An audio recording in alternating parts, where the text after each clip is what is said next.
యాకోబు రాసిన పత్రిక 4వ అధ్యాయం 4వ వచనం, వ్యభిచారులైన చెడ్డతరం వారులారా, ఈ లోక స్నేహం దేవునికి వైరం అని మీరు ఎరుగరా?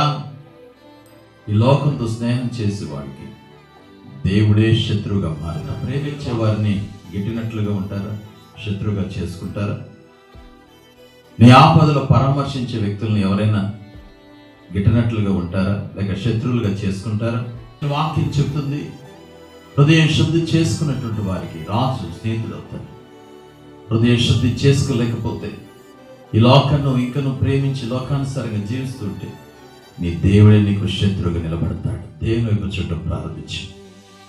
నా స్నేహితుడు అబ్రహామా అని దేవుడు మాట్లాడాడు.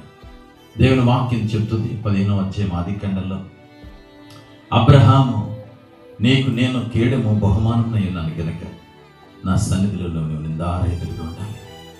ఏ విధమైనటువంటి అపవిత్రత నీ హృదయంలో చోటు చేసుకోకూడదు. పవిత్రమైన హృదయంతో నువ్వు నిలబడినప్పుడు నా దేవుడు నీకు స్నేహితుడిగా మారుతాడు.